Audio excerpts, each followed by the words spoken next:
Good afternoon, Magna Powertrain employees, Sterling Heights. My name is Paul Terente. I am the president of UAW Local 228, and I just wanted to have a brief conversation with you today. First off, a little bit about myself. I hired into Ford Motor Company in 1994 as a high-low driver. Kind of worked my way up in the union, got involved a little bit, and became an alternate committee person in 1996. From there, along the way, I've held multiple positions, including full-time committee person, a bargaining representative for my peers, vice president, and now I've been the president for 3 years. I want to have a little conversation with you today in regards to the meeting that Magna held with Denise from the HR department at the Sterling location and Doug from the HR department at the Lansing location. And the first thing I want to talk about real quick is contract negotiations and how the structure of that works. So the contract negotiations, we have a negotiating team which consists of you, members of that unit, and also UAW representatives that have the experience to be in negotiations.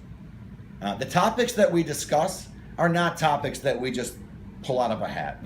They're not things that the UAW believes that you may need. We actually come to you, every single member, and ask you, what are you looking for in negotiations? What are the topics that are most concerning to you? Is it the health and safety of your facility? Is it your wage rate and your classification? Is it quality? Is it your benefits, your health care? We ask you what you want us to bring to the table. During that process, we will continue to push the agenda that the members have given us in negotiations. And when we come to a tentative agreement, at that point, each one of you will be given the opportunity to vote yes or no on that tentative agreement. We're not going to agree to something that you're not happy with. It's going to come to a vote. The Magna employees will be able to cast their vote and determine whether that is a contract they want or not. With that being said, I also want to talk a little bit about the grievance procedure and how that works. So today, management kind of talked to you about how you'll no longer have that opportunity to sit down with the HR representative with your issue one-on-one.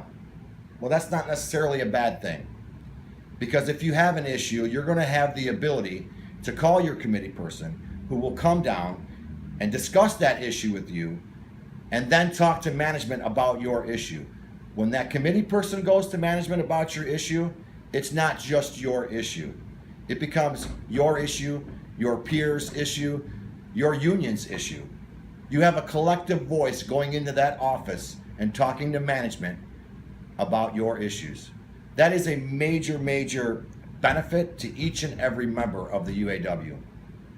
So when they sit down and they tell you and they talk to you about not having the ability to sit one-on-one, is it because they're afraid of a collective voice?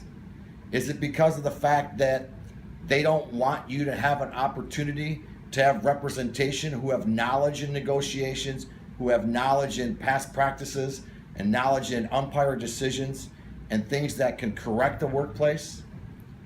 I strongly urge you to vote yes on Thursday, October 19th. For you, for your brothers and sisters, and for all of us working people. It's the right thing to do. I hope to see you soon. Have a good day.